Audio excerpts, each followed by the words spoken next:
आज आपण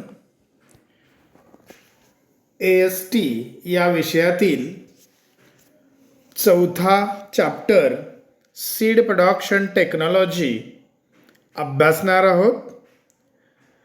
यामध्ये आपण पहिला पार्ट किंवा पहिलं जे युनिट आहे त्याचं अध्यापन मी आता करणार आहे. तर सुरुवातीला आपण पाहूया सीड प्रोडक्शन टेक्नॉलॉजी म्हणजे सीड टेक्नॉलॉजीची डेफिनेशन. तर सीड टेक्नॉलॉजी किंवा seed production technology is A branch of agricultural science which deals with the study of methods of improving genetic and physical characteristics of seed. मुलींनो, इथे ही definition फार महत्त्वाची आहे. What is mean by seed technology? Seed technology हा एक विषय, discipline आहे, subject आहे आणि त्यामध्ये आपण बियांविषयी रिलेटेड टू सीड, तर त्याचं फिजिकल नेचर काय आहे, त्याचं जेनेटिक नेचर कसं आहे याचा अभ्यास केला जातो. त्याला आपण सीड टेक्नॉलॉजी असं म्हणू शकतो. आणि ही कृषीशास्त्राची एक महत्त्वपूर्ण शाखा आहे. It is a branch of agricultural science which deals with study of methods of improving genetic purity and physical characteristics of seed.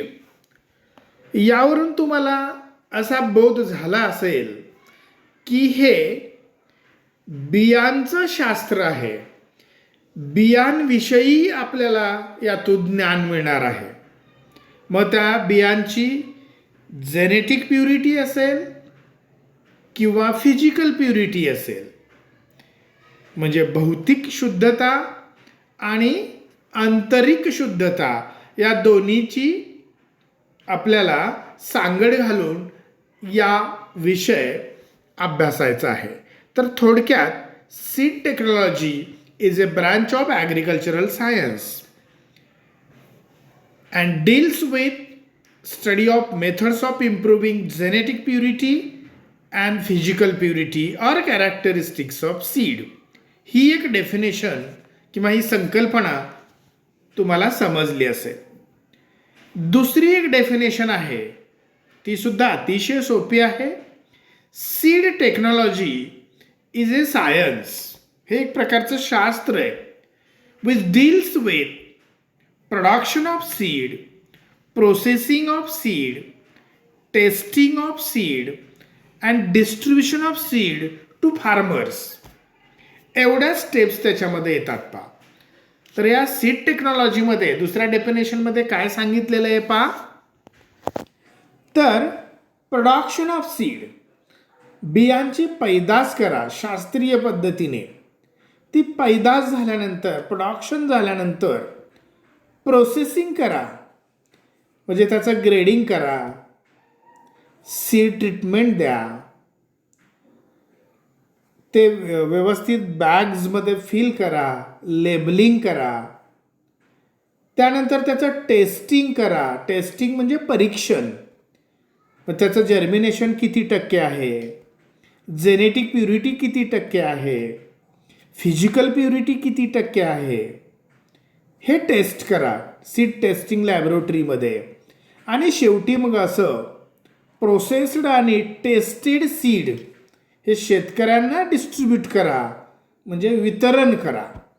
तर एवढ्या क्रमाने ज्या प्रोसेस आहेत, म्हणजे production, processing, testing and distribution of seed, याला आपण म्हणतो seed technology. It is a science. हे शास्त्र आहे किंवा हे सगळ्या प्रोसेस आपल्याला शास्त्रीय पद्धतीने करायच्या आहेत. तर मला वाटतं तुम्हाला या दोन्ही डेफिनेशन व्याख्या समजल्या असतील. ह्या अतिशय महत्त्वाच्या आहेत. स्टार आणि IMP वहीमध्ये लिहिताना ते तिथं स्टार करत चला, म्हणजे पुढे आपल्याला 4 महिन्यांनी वही उघडली तरी लक्षात येईल. हे महत्त्वाचं आहे.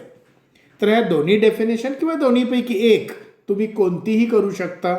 ऑब्जेक्टिव्हला डेफिनेशन येऊ शकते किंवा ब्रॉड क्वेश्चनमध्ये सुद्धा define the term seed technology असं आपल्याला विचारलं जाऊ शकतं आणि त्याच्या पुढे मग सब क्वेश्चन्स विस्तारित स्वरूपाचा विचारला जाऊ शकतो. तर या definition seed technology.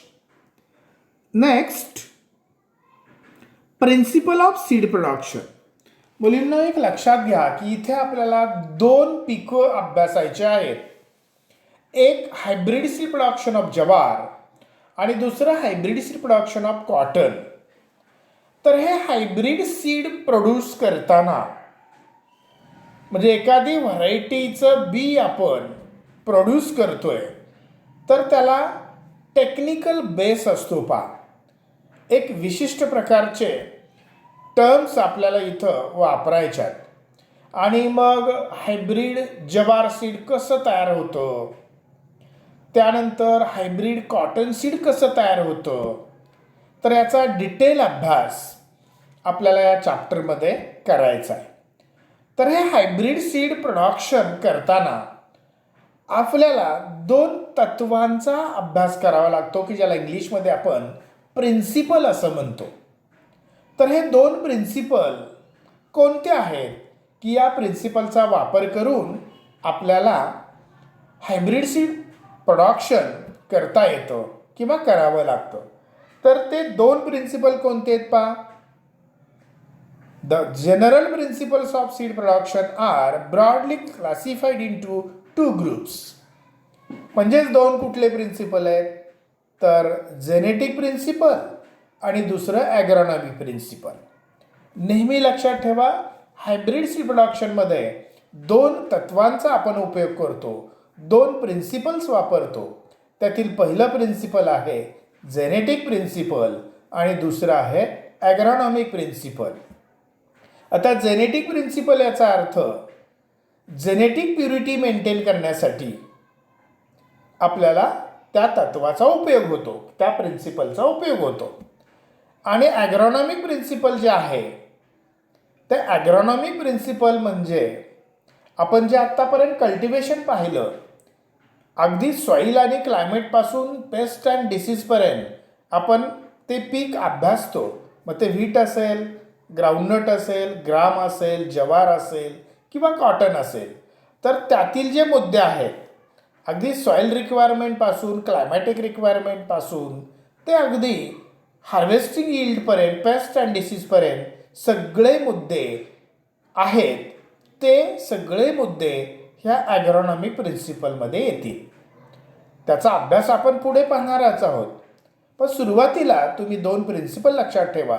Hybrid seed प्रोडक्शनमध्ये एक जेनेटिक प्रिन्सिपल आणि दुसरं ॲग्रॉनॉमिक प्रिन्सिपल. तर आपण सुरुवात करूया जेनेटिक प्रिन्सिपल. आता या जेनेटिक प्रिन्सिपलमध्ये काय येतं पहा. इथे लक्षात ठेवा, जेनेटिक प्युरिटी मेंटेन करणं फार महत्त्वाचं असतं. एखादी व्हरायटी आपण हायब्रिड व्हरायटी निर्माण केली, कृषी विद्यापीठाने किंवा ॲग्रिकल्चरल युनिव्हर्सिटीने एखादी व्हरायटी निर्माण केली, तर त्या व्हरायटीची पुढं जसं जसं ते कल्टिवेशन होत जाईल तर त्याची जेनेटिक प्युरिटी मेंटेन राहायला पाहिजे, ती प्युअर राहायला पाहिजे, ती शुद्ध असायला हवी. तर त्यासाठी आपल्याला हे प्रिन्सिपल मदत करतं. मग याच्यामध्ये जेनेटिक प्रिन्सिपलमध्ये 2 भाग येतात पहा. एक पहिला भाग आपल्याला काय सांगतो, तर डिटोरिएरेशन ऑफ व्हरायटी. डिटोरिएरेशन याचा अर्थ भेसळ किंवा ती व्हरायटी खराब होणं. तर जेनेटिक प्युरिटी जर मेंटेन करायची असेल तर ती व्हरायटी डिटोरिएट कशी होते, खराब कशी होते, हे आपल्याला पहिल्यांदा अभ्यासावं लागेल. तर बघूया आपण डिटोरिएशन ऑफ व्हरायटीज म्हणजे एखादी हायब्रिड व्हरायटी जसं जसं कल्टिवेशन होईल, जसे जसे वर्ष पुढे पुढे जातील, तर व्हरायटी डिटोरिएट कशी होते, ती अशुद्ध कशी होते, कोणत्या कारणाने होते, त्या कारणांचा शोध आपण इथे घेतोय आणि त्याच्यावर उपायसुद्धा आपल्याला शोधावे लागतील की जेणेकरून त्या व्हरायटीची जेनेटिक प्युरिटी, अनुवंशिक शुद्धता ही राखली जाईल. तर पहा, जेनेटिक प्रिन्सिपलमध्ये पहिला जो भाग आहे तो पहिला भाग आहे डिटेरिओरेशन ऑफ व्हरायटीज. स्लाइडकडे लक्ष देत चला. Genetic purity of a variety can deteriorate due to several factors during seed production. पहा, एखादी व्हरायटी त्याचं जर बिया निर्माण आपल्याला करायच्या असतील की ज्या डिस्ट्रीब्यूट करायच्या आहेत मोठ्या प्रमाणात शेतकऱ्यांना, तर अगोदर ते हायब्रिड व्हरायटीच्या बिया मल्टिप्लाय आपल्याला करावे लागतात किंवा तेवढा साठा आपल्याला मिळवावा लागतो. त्यामुळं त्या व्हरायटीचे पॅरेंट्स मेल आणि फिमेल याचा क्रॉस करून आपण त्या बियांची पैदास करतो. त्यालाच आपण हायब्रिड सीड प्रोडक्शन असं म्हणतो. तर हे करताना आपण कोणकोणत्या गोष्टीची दक्षता घ्यायला पाहिजे हे इथं सांगितलेलं आहे. तर पहिला जो फॅक्टर आहे जेनेटिक प्युरिटी मेंटेन करण्यासाठी किंवा ती डिटोरिएट होऊ नये यासाठी आपण काय करायला हवं हे 4 ते 5 मुद्द्यांमध्ये इथं सांगितलेलं आहे. डिटोरिएरेशन हा शब्द पुन्हा पुन्हा येतोय पहा, किंवा डिटोरिएट याचा अर्थ व्हरायटी खराब होणे, त्या व्हरायटीचा दर्जा खालावणे, भेसळ होणे, अनुवंशिक शुद्धता न राखणे या संदर्भात तो शब्द वापरलेला आहे. डिटेरिओरेशन किंवा व्हरायटी डिटोरिएट होणे. तर हे डिटोरिएट होणं कसं थांबवता येईल किंवा कशामुळं व्हरायटी डिटोरिएट होते हे पहिल्या मुद्द्यामध्ये आपण पाहूया. स्मॉल ए असं तिथं लिहिलेलं आहे. डेव्हलपमेंटल व्हेरिएशन पहिला जो फॅक्टर आहे, व्हरायटी डिटोरिएट का होते, तर डेव्हलपमेंटल व्हेरिएशन निर्माण होतात. आता हे डेव्हलपमेंटल व्हेरिएशन म्हणजे काय पाहूया. These variations are due to change in the environment for seed crop. इथं एन्व्हायरमेंट चेंज झालं तर व्हरायटी डिटोरिएट होते, तिचा दर्जा कमी होतो. Therefore crop should be grown in areas of their adaptation. म्हणून ज्या एरियासाठी ती व्हरायटी रिकमेंड केली आहे तर त्याच क्लायमेटमध्ये, त्याच सॉईल अँड क्लायमेटमध्ये किंवा एन्व्हायरमेंटमध्ये ती व्हरायटी लावली जायला हवी. म्हणजे पहा, ऊसाची व्हरायटी असेल COM 7219, CO म्हणजे Coimbatore, variety of Coimbatore developed at variety of sugar cane developed at Coimbatore and recommended for Maharashtra.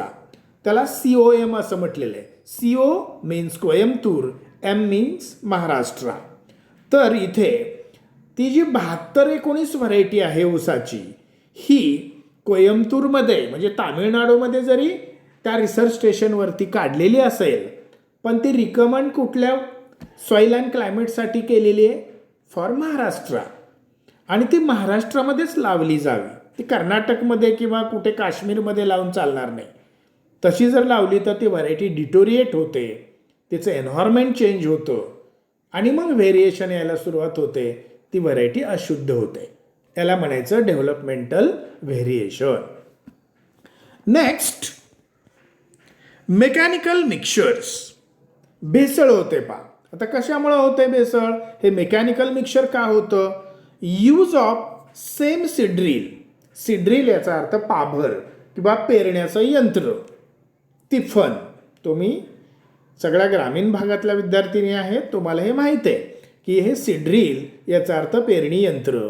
तर ते जर आपण अनेक व्हरायटीसाठी एकच वापरलं किंवा अनेक क्रॉपसाठी एकच वापरलं तर भेसळ होऊ शकते. लक्षात आलं?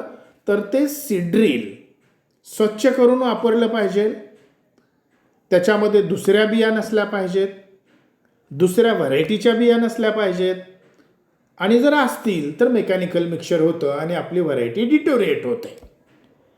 प्रेझेन्स ऑफ व्हॉल्युंटियर प्लांट्स, याचा अर्थ पूर्वी कधीतरी ते पीक घेतलेलं असतं आणि त्याचे प्लांट्स उगवलेले असतात, त्याला व्हॉल्युंटियर प्लांट म्हणतात. Use of combine thresher and gunny bags, म्हणजे तुम्ही ती जी थ्रेशिंग मशीन आहे, मळणी यंत्र आहे, ते पुन्हा पुन्हा एकाच क्रॉपसाठी किंवा वेगवेगळ्या क्रॉपसाठी ते एकच वापरलं स्वच्छ न करता. गनी बॅग्स वापरल्या त्याच, म्हणजे आपण पोती म्हणतो त्याला, गोनपाट किंवा पोती, तीच आपण स्वच्छ न करता वापरली तर मेकॅनिकल मिक्सचर होऊ शकतं. याचा अर्थ सेम सीड ड्रिल वापरलं, व्हॉल्युंटियर प्लांट्स काढून नाही टाकले, कंबाईन थ्रेशर वापरला, गनी बॅग स्वच्छ नसतील तर मेकॅनिकल मिक्सचर होऊ शकतं. मग हे थांबवायचं कसं? तर सीड ड्रिल व्यवस्थित वापरा स्वच्छ करून, व्हॉल्युंटियर प्लांट्स रिमूव्ह करा, थ्रेशर क्लीन करा, न्यू गनी बॅग्स वापरा. यातून आपण ते मेकॅनिकल मिक्सचर थांबवू शकतो. लक्षात आलं असेल? तर पहिला मुद्दा होता डेव्हलपमेंटल व्हेरिएशन. व्हरायटी डिटोरिएट का होते? तर एन्व्हायरमेंट चेंज झालं तर. दुसरा मुद्दा आहे मेकॅनिकल मिक्सचर म्हणजे त्याच्यामध्ये भेसळ झाली, मिश्रण झालं, सीड आपण तेच वापरलं न क्लीन करता, गनी बॅग्स त्याच वापरल्या वर्षानुवर्ष, थ्रेशर तोच वापरला क्लीन न करता, तर मेकॅनिकल मिक्सचर होऊ शकतं. तिसरा मुद्दा आहे म्युटेशन. आता इथे निसर्गच ती व्हरायटी डिटोरिएट करतो. Sudden change in heredity or progeny. तर निसर्गतःच त्या व्हरायटीमध्ये निगेटिव्ह चेंज होऊ शकतो किंवा पॉझिटिव्हही चेंज होऊ शकतो, त्याला आपण म्युटेशन ब्रीडिंग असं म्हणतो. तर ह्या म्युटेशनमुळे सुद्धा व्हरायटी डिटोरिएट होऊ शकते. नेक्स्ट, नॅचरल क्रॉसिंग, म्हणजे पेरल्यानंतर आपण हायब्रिड सीड तयार करतोय तर ते तयार करताना क्रॉसिंग करतो आपण, मेल आणि फिमेल पॅरेंट्स आपण पेरतो आणि त्याच्यामध्ये जर आयसोलेशन डिस्टन्स आपण नीट ठेवलं नाही, विलगीकरण अंतर आपण म्हणतो ते पुढे तुम्हाला येईलच, ते ठेवलं नाही तर नॅचरल क्रॉसिंग होतं, क्रॉस पॉलिनेशन होतं आणि व्हरायटी डिटोरिएट होते. म्हणजे the deterioration may be due to natural crossing with same crop or grasses in case of jawar or diseased plants or off types असं म्हटलेलं आहे. Next point, minor genetic variations. Varieties at the time of release may consist of some minor genetic variations. म्हणजे कितीही काळजी घेतली तर हा निसर्ग आहे, नेचर आहे, आपल्या हातून काही त्रुटी राहून जातात हायब्रिड सीड तयार करताना आणि काही मायनर जेनेटिक व्हेरिएशन त्यामध्ये राहून जातं आणि त्यामुळं सुद्धा पुढे ती व्हरायटी डिटोरिएट होत जाते किंवा तिचा दर्जा खालावतो. Next, selective influence of pest and diseases. म्हणजे हायब्रिड सीड तयार करताना काही रोग येतात किंवा काही पेस्ट येतात, त्याचा प्रादुर्भाव जास्त होतो, इन्फेक्शन होतं आणि आपली व्हरायटी डिटोरिएट होऊ शकते. आणि शेवटी टेक्निक्स ऑफ प्लांट ब्रीडर. तर हे हायब्रिड सीड तयार करताना जे प्लांट ब्रीडर असतो, जो संशोधक असतो, जो सायंटिस्ट असतो, त्याचं जर दुर्लक्ष झालं, नीट असेसमेंट झालं नाही तर काही त्रुटी राहू शकतात आणि व्हरायटी डिटोरिएट होऊ शकते. तर इथं काय म्हटलेलं आहे पहा, inadequate assessment of cytogenetic irregularities during the release of new variety. म्हणजे एखादा आपण हायब्रिड सीड तयार करतोय आणि ते रिलीज करायचं आहे, डिस्ट्रीब्यूट करायचं आहे, तर ते तयार करताना काही सायटोजेनेटिक म्हणजेच प्लांट ब्रीडिंगमधल्या किंवा प्लांट ब्रीडर करून काही इरेग्युलॅरिटीज, अनियमितता जर झाली तर जेनेटिक व्हेरिएशन निर्माण होतं आणि व्हरायटी आपली डिटोरिएट होते. तर लक्षात घ्या, स्मॉल ए पासून स्मॉल जी पर्यंत आपण एखादी व्हरायटी, हायब्रिड व्हरायटी कशी डिटोरिएट होते, म्हणजे ती कशी खालावते, तिचा दर्जा कसा कमी कमी होत जातो, कोणत्या कारणाने होतो हे आपण पाहिलं. पुन्हा एकदा त्याची उजळणी करूया. पहिलं जे आहे म्हणजे जेनेटिक प्युरिटी कशी डिटोरिएट होते हे आपण पाहतोय. तर त्यातलं डिटोरिएशनचं कारण एक आहे डेव्हलपमेंटल व्हेरिएशन म्हणजे एन्व्हायरमेंट चेंज. दुसरा फॅक्टर आहे मेकॅनिकल मिक्सचर म्हणजे आपण सीड ड्रिल तेच वापरतो, थ्रेसिंग मशीन तेच वापरतो, गनी बॅग्स त्याच वापरतो. तर असं होता कामा नये. तिसरं mutation sudden change in heredity. चौथं natural crossing. Cross pollinated crop असेल तर बाहेरून पोलन ग्रेन्स येऊन ती व्हरायटी अशुद्ध होऊ शकते किंवा त्याच्यामध्ये भेसळ होऊ शकते. Minor genetic variation. इतकं सगळं आपण लक्ष देऊन सुद्धा काही मायनर व्हेरिएशन त्याच्यामध्ये राहतात आणि त्याच्यामुळे सुद्धा व्हरायटीचा दर्जा खालावतो.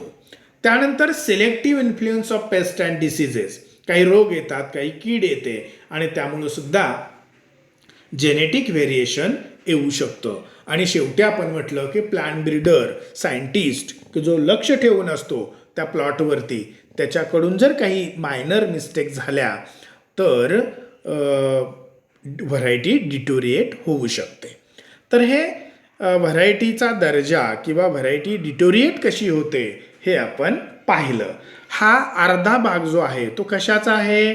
जेनेटिक प्रिन्सिपलचा. जेनेटिक प्रिन्सिपल आणि ॲग्रॉनॉमिक प्रिन्सिपल आपण दोन प्रिन्सिपलचा अभ्यास करतोय. त्यातील पहिलं प्रिन्सिपल आपण पाहतोय जेनेटिक प्रिन्सिपल. तर त्या जेनेटिक प्रिन्सिपलमध्ये आपण आता काय शिकलो तर व्हरायटी अर्धा भाग शिकलो की व्हरायटी डिटोरिएट कशी होते, कोणते फॅक्टर्स आहेत की जी व्हरायटी डिटोरिएट होण्यासाठी मदत करतात. आता दुसरा राहिलेला जो भाग आहे जेनेटिक प्रिन्सिपलचा तो काय आहे तो बघूया. Maintenance of genetic purity during seed production. म्हणजे व्हरायटी डिटोरिएट कशी होते हे आपण पाहिलं. पण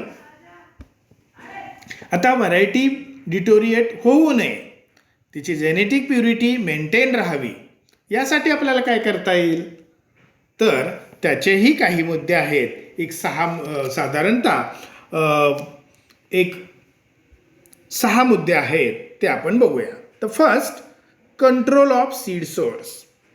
तुम्ही जे मेल पॅरेंट आणि फिमेल पॅरेंट हे क्रॉस करून पेरणार आहात म्हणजे त्याचं क्रॉसिंग आपण पुढं पॉलिनेशनच्या मार्फत होतं, तर त्याच्या ज्या लाईन्स आहेत किंवा त्याची जी पेरणी आहे त्याच्यासाठी बिया उपलब्ध आपल्याला करून घ्याव्या लागतात.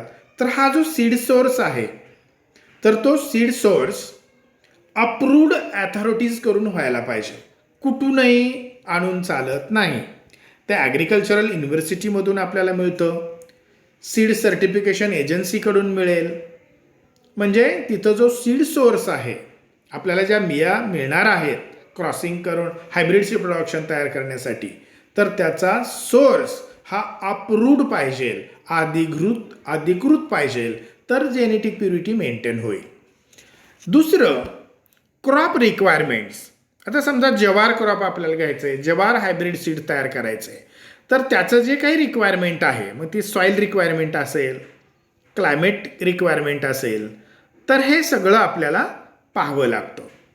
Third, isolation means distance between two seed production plot to avoid natural crossing.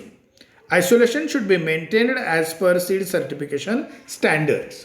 तर हे isolation distance cross pollination avoid करण्यासाठी किंवा नॅचरल क्रॉसिंग होऊ नये म्हणून 2 प्लॉटमध्ये आपण एक 200 मीटर 400 मीटर असं मीटरमध्ये अंतर ठेवतो.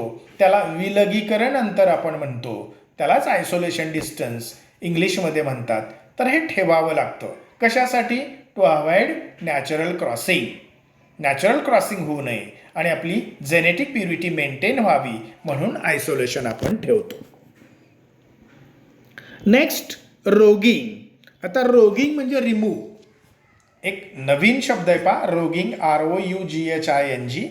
रोगिंग याचा अर्थ रिमूव्ह. आता काय काय रिमूव्ह करायचं आहे पहा त्या प्लॉटमधून? ऑपटाईप्स. ऑपटाईप्स याचा अर्थ तुम्हाला मॉर्फॉलॉजिकली बाह्यरूप वरून जर मेल आणि फिमेल प्लांटमध्ये काही बदल दिसला तर ते काढून टाकायचं त्या प्लॉटमधून, त्याला ऑफ टाईप म्हणायचं. व्हॉलंटिअर प्लांट म्हणजे पूर्वी कधीतरी ज्वारी घेतलेली असेल तर ते ज्वारीचं जे उगवलेलं प्लांट असेल तर ते काढून टाका. पोलन सेडर म्हणजे आपल्याला मेल प्लांट आणि मेल प्लांट फिमेलमध्ये उगवलं असेल, फिमेल प्लांट मेलमध्ये उगवलेलं असेल तर ते सुद्धा रिमूव्ह करावं लागतं. पेस्ट अँड डिसीज्ड प्लांट्स, रोगग्रस्त कीडग्रस्त प्लांट्स काढून टाकावे लागतात सीड प्रोडक्शन प्लॉटमधून. आणि हे कधी करायचं आहे पहा, बिफोर फ्लावरिंग, म्हणजे त्याला कणीस यायच्या अगोदर, फ्लावर्स यायच्या अगोदर ते रिमूव्ह करावं लागतं. तर या क्रियेला आपण म्हणतो रोगी. तर आयसोलेशन डिस्टन्स मेंटेन करावं लागतं आणि रोगिंगही करावं लागतं. त्यानंतर ग्रो आउट टेस्ट, त्याच्या अगोदरचं सीड सर्टिफिकेशन. सीड सर्टिफिकेशन याचा अर्थ इन्स्पेक्शन, तपासणी वेळोवेळी त्या प्लॉटची करावी लागते एक्सपिरियन्स्ड पर्सन करून, म्हणजेच प्लांट ब्रीडर करून किंवा सायंटिस्ट करून. तर ती वेळोवेळी झाली पाहिजे.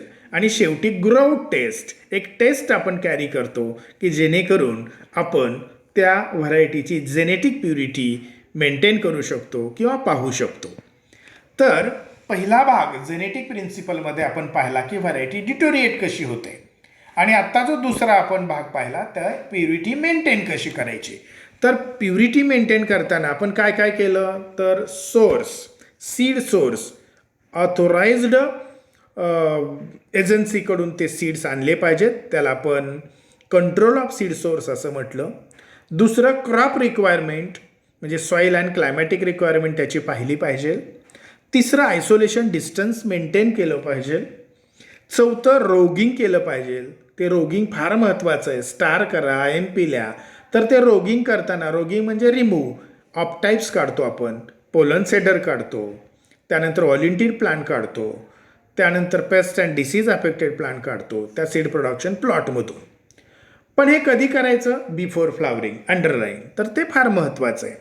त्यानंतर सीड सर्टिफिकेशन म्हणजे आपल्याला इन्स्पेक्शन त्या प्लॉटचं करावं लागतं, वेळोवेळी तिथं लक्ष ठेवावं लागतं. आयसोलेशन डिस्टन्स मेंटेन केलं आहे का, रोगिंग नीट केलं आहे का, सीड्स तुम्ही कुठून आणले, हे सगळं पाहावं लागतं. त्यासाठी एक माणूस नेमलेला असतो, त्याला आपण ट्रेन्ड पर्सन असं म्हणतो, प्लांट ब्रीडर म्हणतो. तर त्यांनी वेळोवेळी ते पाहिलं पाहिजे. आणि शेवटी ग्रो टेस्ट करून जेनेटिक प्युरिटी आपण तपासू शकतो. तर हे व्हरायटी डिटोरिएट कशी होते हा अर्धा भाग, आणि आत्ता मी सांगितलेलं व्हरायटीची जेनेटिक प्युरिटी मेंटेन कशी करायची, हे 2 भाग पाहिले. याला म्हणायचं जेनेटिक प्रिन्सिपल. पुढे ॲग्रॉनॉमिक प्रिन्सिपल. आता पहा, हा फार महत्त्वाचा भाग नाही आहे, हे फार मोठं आहे, त्यामुळं याला महत्त्वही नाही फारसं. ॲग्रॉनॉमिक प्रिन्सिपल म्हणजे एखादी व्हरायटी आपण पेरतो किंवा हायब्रिड सीड निर्माण करतो, तर त्यासाठी त्या व्हरायटीला लागणारं सॉईल क्लायमेटपासून ते अगदी हार्वेस्टिंग यील्डपर्यंत जे मुद्दे आहेत, अगदी ती व्हरायटीचं हार्वेस्टिंग केल्यानंतर बॅगमध्ये कसं भरायचं, त्याला लेबल्स कुठले करायचं, त्याचं टेस्टिंग कसं करायचं, हे फक्त मुद्दे तुम्ही वाचून घ्या. फारसं महत्त्वाचं नाही आहे ॲग्रॉनॉमिक प्रिन्सिपल, कारण ॲग्रॉनॉमिक प्रिन्सिपल म्हणजेच त्याचं कल्टिवेशन, हे लक्षात ठेवा. आता उदाहरण आपण कॉटन आणि जवारचं घेणारच आहोत.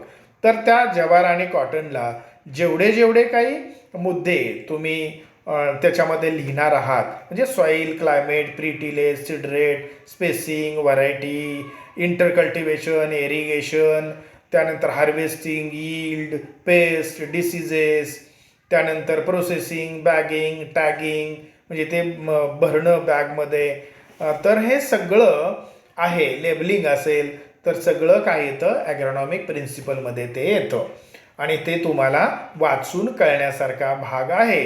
त्यामुळं मी फक्त ॲग्रॉनॉमिक प्रिन्सिपलचे टायटल्स आपण बघूया. ॲग्रॉनॉमिक प्रिन्सिपलमध्ये काय येतं पहा, पहिल्यांदा selection of suitable agro climate region, म्हणजे टाईप ऑफ सॉईल आणि सुटेबल क्लायमेट. दुसरं आयसोलेशन, म्हणजे आयसोलेशन डिस्टन्स किती ठेवायचं ते आपण अगोदर पाहिलेलंच आहे. त्यानंतर लँड प्रिपरेशन म्हणजे प्रिपरेटरी टिलेज, तुम्ही ते पीक पेरायच्या अगोदर कुठली मशागत करणार. व्हरायटी, तुम्ही ती कुठली व्हरायटी घेतलेली आहे. त्यानंतर सीड तुम्ही ऑथोराइज्ड सोर्सकडून ते आणायला हवेत. सीड आणले तर सीड ट्रीटमेंट करावी लागते. ती सीड ट्रीटमेंट म्हणजे काय ते तुम्हाला सगळं माहीत झालेलं आहे. त्यानंतर टाईम ऑफ सोईंग म्हणजे तुम्ही कोणत्या महिन्यामध्ये घेणार किंवा सीझन कोणता वापरणार. त्यानंतर सीड रेट, किती सीड रेट वापरणार, मेलचा वेगळा असतो, फिमेलचा वेगळा असतो. मेथड ऑफ सोईंग, तुम्ही कुठली पद्धत वापरणार, मग तुम्ही ड्रिलिंग वापरणार का ब्रॉडकास्टिंग वापरणार का डेबलिंग वापरणार. ते डेप्थ ऑफ सोईंग, किती खोलीवरती तुम्ही ते बिया पेरणार. रोगिंग करावं लागतं, ते वरती तुम्हाला मी रोगिंग सांगितलेलंच आहे. सप्लिमेंटरी पॉलिनेशन याचा अर्थ जर पोलन ग्रेन्स कमी पडत असतील तर ते सप्लिमेंटरी पॉलिनेशन आपल्याला करावं लागतं, फॉर एक्झाम्पल सनफ्लावरमध्ये. त्यानंतर वीड कंट्रोल म्हणजे आपलं इंटरकल्टिवेशन, वीड कंट्रोल करा, स्प्रे करा हर्बिसाईड किंवा तुम्ही होईंग करा, विडिंग करा, इरिगेशन द्या, फ्लावरिंग स्टेजला द्या, ग्रेन फिलिंग स्टेजला द्या, मॅन्युअर्स अँड फर्टिलायझर खतं अप्लाय करा त्या पिकानुसार. Insect pest and disease control, कोणते पेस्ट येतात, कोणते डिसीज येतात आणि ते आले तर कुठल्या प्रकारचं कंट्रोल मेजर वापरायचं हे त्याच्यामध्ये येऊ शकतं. टाईम ऑफ हार्वेस्टिंग, तुम्ही सायन्स ऑफ मॅच्युरिटी बघून ते पीक हार्वेस्ट करा, कोणत्या पद्धतीने करणार म्हणजे मेथड ऑफ हार्वेस्टिंग. त्यानंतर ड्राईंग ऑफ सीड, तर ते सीड ज्या फिमेल पॅरेंट्सपासून आपल्याला सीड मिळतं ते हायब्रिड सीड असतं, तर ते व्यवस्थित ड्राय करा, त्यानंतर व्यवस्थित स्टोअर करा, त्यानंतर ते बॅगमध्ये फिल करा आणि साधारणतः त्या बॅगवरती इन्फॉर्मेशन लिहा, म्हणजे कोणती व्हरायटी आहे, कोणत्या पिकाची आहे, जर्मिनेशन पर्सेंटेज किती आहे, हे सगळं त्याच्यावरती आपल्याला लिहावं लागतं. तर हे जे मुद्दे आता मी फास्ट घेतले त्याला आपण ॲग्रॉनॉमिक प्रिन्सिपल म्हणतो, कारण हे सर्व तुम्हाला झालेलं आहे, कारण आपण प्रत्येक कल्टिवेशन बघितलेलं आहे. सॉईल म्हणजे काय, क्लायमेट म्हणजे काय, प्रीटिलेज म्हणजे काय, त्यानंतर लँड प्रिपरेशन कसं असतं, सीड ट्रीटमेंट कशी असते, मेथड ऑफ सोईंग कुठली वापरायची, सीड रेट काय आहे, वीड कंट्रोल कसं करणार, इरिगेशन कसं प्रकारे लिहितो, मॅन्युअर्स अँड फर्टिलायझर, आणि हे सगळं जे आहे ते ॲग्रॉनॉमिक प्रिन्सिपलमध्ये येतं. तर मुलींनो, आपण आज हे जे छोटंसं युनिट पाहिलं सीड प्रोडक्शन टेक्नॉलॉजीमध्ये, तर पहिल्यांदा आपण त्याची डेफिनेशन पाहिली सीड टेक्नॉलॉजीची. तर पहिली जी डेफिनेशन आहे, it is a branch of agriculture science and it deals with methods of improving genetic and physical characteristics of seed असं म्हटलं. आणि दुसरी तर अतिशय सोपी आहे, seed technology is a science which deals with production of seed, processing of seed, testing of seed and distribution of seed to farmers असं आपण म्हटलेलं आहे. म्हणजे त्याच्या क्रिया फक्त लक्षात ठेवा, पहिल्यांदा प्रोड्यूस करा, नंतर प्रोसेस करा, नंतर टेस्ट करा आणि नंतरच डिस्ट्रीब्यूट करा, असं आपण त्याच्यामध्ये पाहिलेलं होतं. ह्या दोन डेफिनेशनपैकी एक डेफिनेशन जरी तुम्ही केली तरी ते पुरेसं आहे. त्याच्यानंतर आपण दोन प्रिन्सिपल्स पाहिले, एक जेनेटिक प्रिन्सिपल आणि दुसरा ॲग्रॉनॉमिक प्रिन्सिपल. हे दोन प्रिन्सिपल लक्षात ठेवा, ऑब्जेक्टिव्हला विचारू शकतात. त्यानंतर जेनेटिक प्रिन्सिपल आपण पाहिलं, त्याच्यामध्ये अर्धा भाग होता की व्हरायटी डिटोरिएट कशी होते आणि दुसऱ्या भागामध्ये आपण पाहिलं की जेनेटिक प्युरिटी, ती व्हरायटी डिटोरिएट होऊ नये म्हणून काय करायचं. आणि दुसरं प्रिन्सिपल आहे ॲग्रॉनॉमिक प्रिन्सिपल, त्याच्यामध्ये आपण आत्ता जो भाग बघितला अगदी सिलेक्शन ऑफ सुटेबल ॲग्रोक्लायमॅटिक रिजनपासून ते शेवटी इन्फॉर्मेशन ऑफ व्हरायटीमध्ये हे सगळे मुद्दे तुम्हाला वाचूनही समजतील, कारण हे कल्टिवेशनमध्ये झालेले आहेत. तर हा भाग तुम्हाला समजला असेल असं मी गृहीत धरतो आणि आपण इथंच सीड प्रोडक्शन टेक्नॉलॉजी चौथा धडा किंवा 4th चॅप्टर यातला फर्स्ट पार्ट आपण इथं संपवला. तर आपण इथेच थांबूया. नोट्स लिहित चला, नेहमी वाचत चला. आपली 100पैकी 100ची परंपरा पुढेही आपल्याला चालू ठेवायची आहे, त्यामुळं तुम्ही याचं वाचन रेग्युलर करत चला. त्यासाठी तुम्हाला शुभेच्छा. मी इथंच थांबतो. धन्यवाद.